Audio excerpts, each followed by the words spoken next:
शुक्रवार को इंडोनेशिया की राजधानी जकार्ता में आसियान देशों की मीटिंग हुई। इस दौरान चीन के विदेश मंत्री वांग यी भारत के विदेश मंत्री एस जयशंकर से मिले। दोनों के बीच बातचीत हुई और इस मुलाकात में चीनी विदेश मंत्री वांग यी ने कहा कि दोनों देशों को एक दूसरे पर शक करने की बजाय समर्थन करना चाहिए, रिश्तों को बेहतर करना चाहिए। यकीनन चीन की तरफ से सामने आया यह बयान हैरान करने वाला है, क्योंकि ड्रैगन वही मुल्क है जो अपने विस्तारवादी सोच के लिए कुख्यात है और इसी कड़ी में चीन एक और सीक्रेट मिशन में जुटा है और इस बार उसके टारगेट पर है जापान, जिसे डराने धमकाने के लिए जिनपिंग रूस की सेना के साथ मिलकर जापान सागर में बड़े युद्धाभ्यास को अंजाम देने वाला।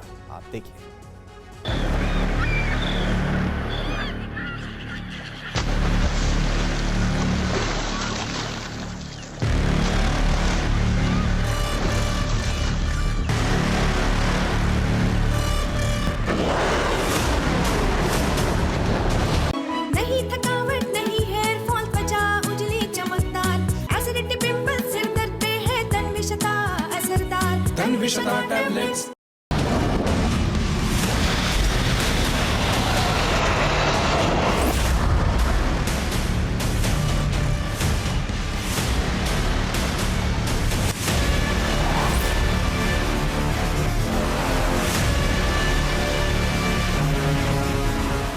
रूस यूक्रेन जंग अभी खत्म नहीं हुई है।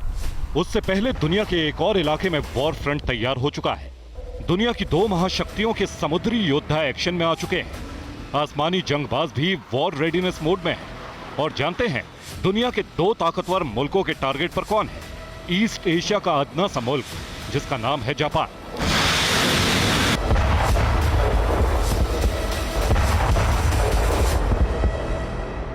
दरअसल सी ऑफ जापान में चीन, रूस की नौसेना और वायुसेना साल 2023 के सबसे बड़े युद्धाभ्यास को अंजाम देने वाली है।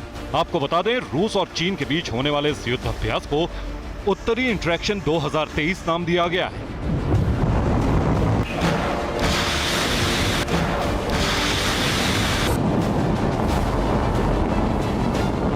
चीन के रक्षा मंत्रालय ने सी ऑफ जापान में होने वाले युद्धाभ्यास से जुड़ा ऐलान किया है और यह भी बताया है कि पीएलए की नॉर्दर्न थिएटर कमांड जापान सागर में वॉर ड्रिल करेगी। इस युद्धाभ्यास में रशियन नेवी और रूसी वायुसेना हिस्सा लेगी। वॉर ड्रिल में युद्धपोत, डिस्ट्रॉयर, लड़ाकू विमान भी शामिल होंगे।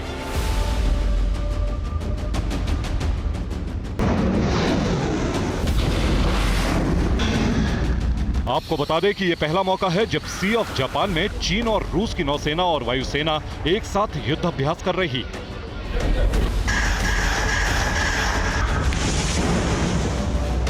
जापान के ठीक पास रूस चीन की वॉर रिहर्सल ने महाशक्ति अमेरिका की भी टेंशन बढ़ा दी। आखिर क्यों, यह आपको बताएंगे। लेकिन बड़ा सवाल यह है कि एक तरफ रूस बीते 17 महीनों से यूक्रेन से जंग लड़ रहा है, नाटो की घेराबंदी का सामना कर रहा है। इसी बीच पुतिन ने जिनपिंग के साथ मिलकर जापान सागर में युद्धाभ्यास का ऐलान क्यों किया? क्यों अपनी नौसेना को जापान सागर में बारूदी कोहराम मचाने का ऑर्डर दिया?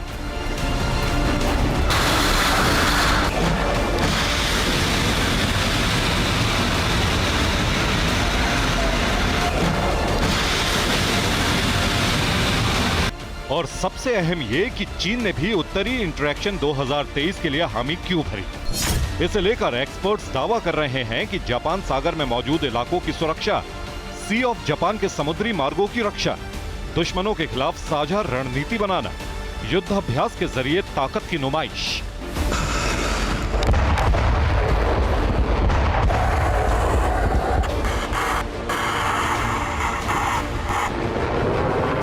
दोनों देशों की सेनाओं के बीच समन्वय क्षमता बढ़ाने के लिए, तमाम चुनौतियों से पार पाने के लिए रूस और चीन एक साथ मिलकर जापान सागर में उत्तरी इंटरेक्शन 2023 का आगाज करने की तैयारी कर रहे हैं। लेकिन ये तो असल में एक छलावा है।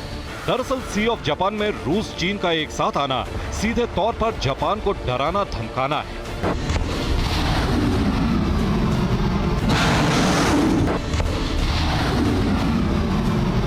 महाशक्ति अमेरिका को उकसाना है, क्योंकि जापान से रूस और चीन दोनों का विवाद है, वो भी समुद्री इलाकों को लेकर।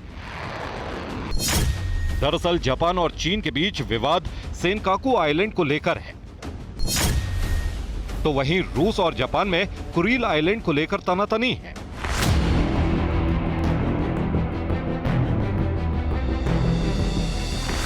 एक तरफ जापान दावा करता है कि सेनकाकू और कुरील आइलैंड पर उसका हक है और आरोप लगाता है कि सेनकाकू पर चीन, तो वहीं कुरील आइलैंड पर रूस ने अवैध रूप से कब्जा कर रखा है। वहीं चीन और रूस जैसे महाबली इन्हें अपना हिस्सा मानते हैं।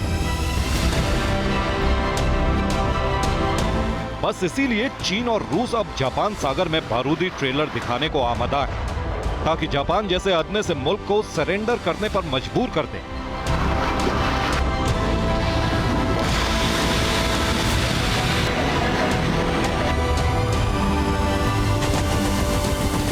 जापान को अपने विनाशक हथियारों की नुमाइश से हड़का सके। लेकिन एक बात गौर करने वाली है कि जिस जापान सागर में चीन और रूस युद्ध अभ्यास की तैयारी कर रहे हैं, वहीं से कुछ ही किलोमीटर दूर अमेरिका का 7वां बेड़ा भी मौजूद है, जिसने जापान के कनागावा प्रांत के योकोसुका में मोर्चा संभाल रखा है।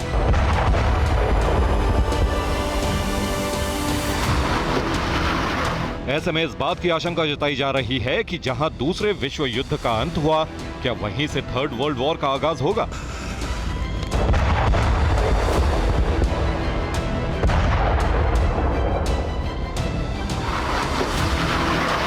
क्या एक बार फिर जापान को लेकर दुनिया की महाशक्तियों में घमासान होगा?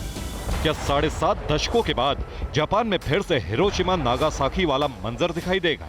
वो इसलिए कि चीनी प्रेसिडेंट जिनपिंग पर विस्तारवादी सोच इस कदर सवार हुई है, जिसके चलते वो किसी भी मुल्क या फिर उसके इलाके को हड़पने के लिए आमादा हो चुके हैं।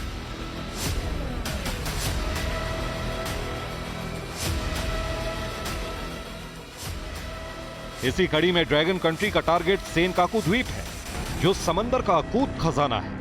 आखिर क्यों और कैसे, ये बताने से पहले आपको सेनकाकू आइलैंड के अतीत से रूबरू करवाते हैं। मसलन सेनकाकू आइलैंड पूर्वी चीन सागर में 8 निर्जन द्वीपों से बना है। इस समुद्री इलाके का कुल क्षेत्रफल करीब 7 वर्ग किलोमीटर है। साल 1895 में जापान ने औपचारिक रूप से इस पर नियंत्रण किया, मगर साल 1970 में चीन ने सेनकाकू द्वीप पर अपना दावा ठोका।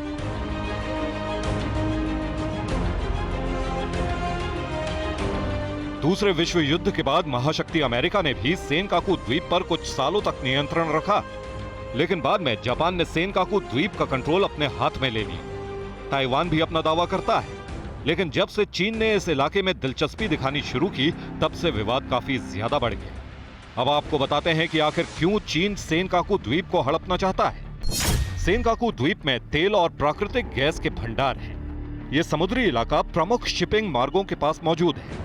सेनकाकू आइलैंड समृद्ध मत्स्य क्षेत्र में मौजूद है। समंदर की एक्सक्लूसिव इकोनॉमी जोन होने के चलते चीन ने इस इलाके को हड़पने के लिए कई हथकंडे अपनाए।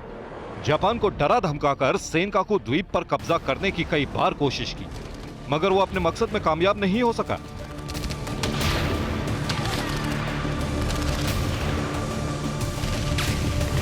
मगर इस बार दक्षिण चीन सागर से ईस्ट चाइना सी तक चीन की नजर है। वो इसे हासिल करने के लिए किसी से भी भिड़ सकता है, किसी को भी तबाह कर सकता है।